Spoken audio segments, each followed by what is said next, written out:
میرے بھائی فیض حمید فیضی صاحب نہایت ہی معزز اور محترم بھائیوں، السلام علیکم۔ سچی بات یہ ہے کہ مجھے میرے بھائی فیض احمد فیضی صاحب نے دعوت دی تھی، تو میں سوچ رہا تھا کہ یہ کوئی ڈنر پارٹی چھوٹی سی ہوگی جہاں پہ ہم کھانا کھائیں گے، یا جو اپنے ان کے رشتہ دار ہیں ان سے ملاقات ہوگی۔ میں پہلی بار کھڑی کے اس علاقے میں حاضر ہوا ہوں، لیکن مجھے اتنے بھائیوں کے ساتھ ملنے کے بعد بہت خوشی محسوس ہوئی ہے۔ کرن صاحب، میں آزاد کشمیر پاکستان کی کسی پولیٹیکل پارٹی کا ممبر نہیں ہوں، لیکن جو اچھے لوگ ہیں، جو اچھے کام کرتے ہیں، میں ان سب کو سپورٹ کرتا ہوں۔ میرے کشمیر کے لیے، میرے اس آزاد کشمیر کے خطے کے لیے جو محنت کرتے ہیں، فیضی صاحب نے آپ کو بتایا، مجھے انہوں نے اپنے شہر میں دعوت دی تھی جہاں پہ یہ پریزیڈنٹ بنے، تو وہاں پہ سینکڑوں لوگ موجود تھے، عورتیں بھی اور مرد بھی، اور وہاں پہ بھی میں نے ان کی تعریف کی کہ ان کی محنت اور جس طریقے سے یہ کمیونٹی کا کام کرتے ہیں۔ تو میں امید کرتا ہوں کہ انشاءاللہ یہاں بھی ایسے ہی یہ محنت کر کے کام کریں گے جس طرح پہلے انہوں نے کیا ہے۔ تالیاں بھی بجائی جڑو، کنجوسی نہ کرو۔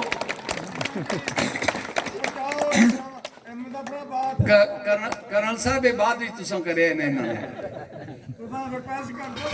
انشاءاللہ۔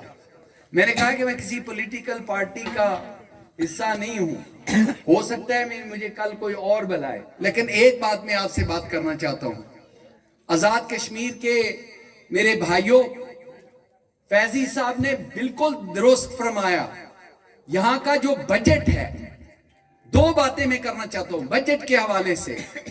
1,40 ارب روپیہ سالانہ ان کا بجٹ ہے۔ کتنا؟ 1 خرب۔ آپ کو پتا ہے کہ خرب کتنا ہوتا ہے؟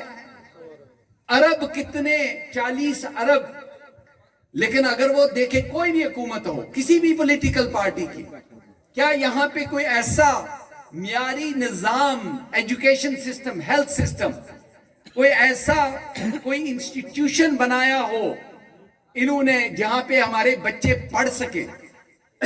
کوئی ایسی، ابھی یہ سڑک تو جو بن رہی ہے یہ کیونکہ زلزلے کے بعد کی وجہ سے، ورنہ کون سی وہ انڈسٹری یہاں پہ لگائی ہے کہ یہ نوجوان وہاں پہ جا کے کام کرے؟ کون سے یہاں پہ کرنا؟ کسی بھی پولیٹیکل پارٹی میں، کسی پولیٹیکل پارٹی کا وہ کریٹیسزم نہیں کر رہا ہوں، اور اس لیے ماشاءاللہ ان کے 2 بیٹے ڈاکٹرز ہیں، ان کو پتہ ہے کہ تعلیم کی کیا قدر ہے۔ جن لوگوں نے محنت کر کے، میں تو یہ گل ذرا پہاڑی زبانیں ہی بولا نا، اسانے تسانے پاکستان نے ادھرے نے جڑے سیاستدانن او اتھو کمائی کے تو ادھر کھنے، اساں ساری عمر محنت کری کے اتھو کمائی کے اتھے آنے۔ سو اس لیے میں ان کو مبارکباد دینا چاہتا ہوں کہ یہ اتنے بہادر ہیں کہ یہاں پہ آ کے الیکشن لڑنا چاہتے ہیں، اور میں امید کرتا ہوں کہ آپ اپنی ووٹ کو امانت سمجھ کے، جو لوگ اچھے کام کرنے والے ہیں، جو آپ کی ڈیولپمنٹ کے لیے، پرابلم یہی ہے کہ ہم نے پچھلے 70 سال سے ان لوگوں کو ووٹ دیا جو ہماری برادری تھی، جو ہمارے تھانے اور پٹواری کے کام کرتے تھے، جو ڈیولپمنٹ کا کام، جو ایجوکیشن کا کام، جو ہیلتھ کا کام، جو ہماری ضروریات ہیں۔ بلکہ سچی گل وہاں اسانا جڑا معیار ہے وہ ہونا بھائی جے ماڑے مڑے نہیں شادی پر آئے ہیں تو میں تھی ووٹ دے سا، میں تھی ووٹ نہ دینا، ماڑے فاتحہ واسطے تو نہیں آیا، کس قسم نہ معیار ہے؟ سیدنا عمر فاروق رضی اللہ تعالیٰ عنہ جب وہ دمشق سے واپس آ رہے تھے، خلیفہ وقت تھے، ان کو کچھ لوگوں نے روکا، جمعے کی وہ نماز پڑھائی انہوں نے، خطبہ دیا اور اس کے بعد کچھ لوگوں نے کہا کہ ہمیں کچھ کام ہے, ہم جو ہے وہ آپ سے بات کرنا چاہتے ہیں. آپ نے فرمایا ہے لوگوں, اگر آپ نے مجھ سے پرسنل کوئی چیز مانگنی ہے تو میں آپ کو بالکل نہیں دوں گا. اگر آپ نے پورے ملک کے لیے, پوری مسلم امہ کے لیے مانگنی ہے تو میں آپ کے ساتھ کام کرنے کے لیے تیار ہوں.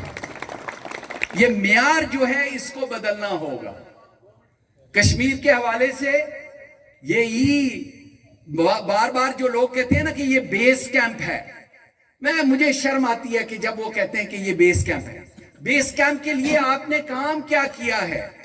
اور آپ کو پتا ہے ساری حکومتوں نے درجنوں یہ کشمیر لیبریشن سیل کے لیے جو ہے وہ ان کو امپلائمنٹ دی ہے. اس لیے کیونکہ وہ آپ کے نعرے مارتے ہیں, وہ اس لیے کیونکہ وہ آپ کے لیے ووٹس ڈیلیور کرتے ہیں. مجھے آپ بتائیں ان میں سے کتنے لوگ ہیں جو آکسفورڈ یونیورسٹی, ہارورڈ یونیورسٹی یا لندن میں کہیں جا کے وہ مسئلہ کشمیر کے اوپر اوپن ڈیبیٹ کر سکتے ہیں؟ کتنے لوگ ہیں جو انگریزی میں آرٹیکل لکھ سکتے ہیں؟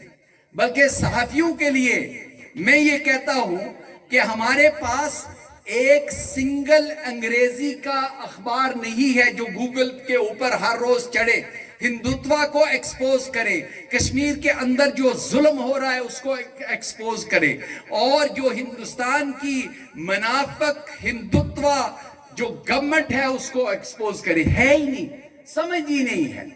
تو میں آپ سے بھی گزارش کرتا ہوں کہ آپ آگے قدم بڑھائیں, میں آپ کے ساتھ ہوں, اور انشاءاللہ انگریزی کے 3-4 ایسے اخبار ہوں جو ڈیلی بیسس پہ وہاں پہ ڈیمونائزیشن پروسیس ہوتا ہے, جو ڈیلی بیسس کے اوپر وہ کشمیریوں کو بدنام کرنے کے لیے, پاکستان کو بدنام کرنے کے لیے, وہ تحریک کشمیر کو بدنام کرنے کے لیے وہ جھوٹے فیک نیوز, اور انہوں نے آپ کو پتا ہے یہ یورپین فیک نیوز جو نیٹ ورک تھا وہ ایکسپوز ہوا ہے, وہ ایسے کرتے ہیں. میں سمجھتا ہوں کہ we have a better story to tell, کیونکہ ہماری جو کہانی ہے وہ سچ کی کہانی ہے, اور وہ سچ کی کہانی دنیا بھر کو پتا ہونی چاہیے. اور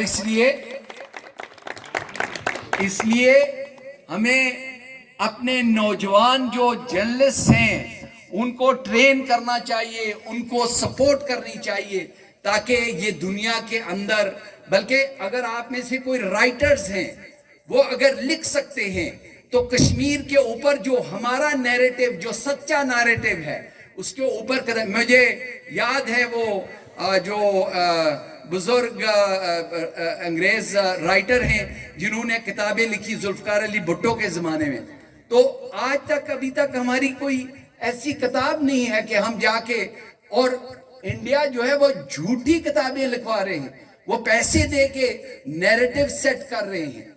اور یہ چاہیے تو یہ تھا, معاف کرنا یہاں پہ بہت سارے لوگ شاید کون سی پولیٹیکل پارٹی سے ہیں, لیکن 1 کھرب 40 ارب روپیہ آپ کا سالانہ بجٹ, اگر آپ 2 ارب روپیہ ایمانداری سے کشمیر کوس کے اوپر لگائیں تو انشاءاللہ کشمیر کب سے آزاد ہو جاتا. لیکن انفارچونیٹلی, کیونکہ میں نہیں کہنا, ساری پولیٹیکل پارٹیز میرے ان کے ساتھ ذاتی تعلق ہے, لیکن جب کوئی میرا سکا بھائی یہاں پہ بیٹھے اگر وہ بھی غلط ہیں تو میں ان کو بھی کہتا ہوں کہ آپ غلط ہیں. زیادہ امی کی آخرے میں تو غلط ہیں, لیکن میں بھی انہوں کی آخری سکنا. اگر آپ, میں ایک بات میرے بھائی فیضی صاحب نے جو کی ہے میں تھوڑا سا اس پہ ایکسپینڈ کرنا چاہتا ہوں.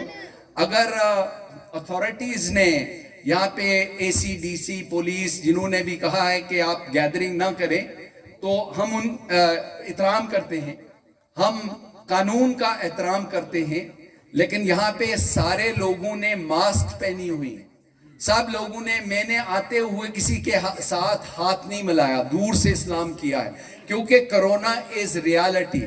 اور اس کی وجہ سے ہمارے اس فنکشن سے یہ پھیلنا نہیں چاہیے.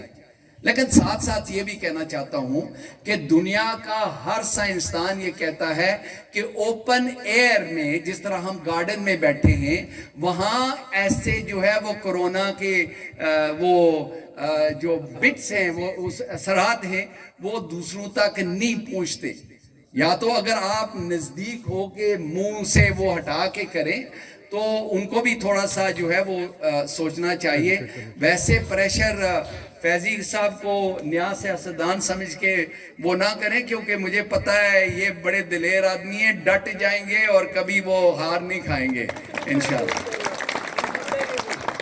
تو کیونکہ مغرب کا ٹائم ہے, کوئی روٹی ٹکڑ بھی دے سو.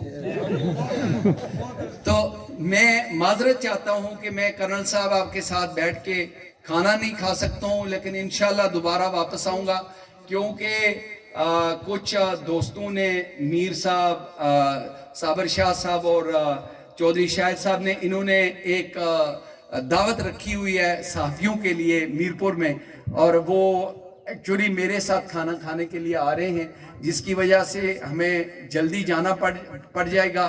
لیکن میں آپ سب کا شکر گزار ہوں اور اللہ کا شکر گزار ہوں کہ اللہ نے مجھے موقع فراہم کیا کہ آپ سے ملاقات ہوئی. اور آخر میں آپ سب سے کہوں گا کہ ذرا تالیاں بجاتے بجاتے کھڑے ہو جائیں فیضی صاحب کے لیے کہ یہ ہمارے بھائی ہیں.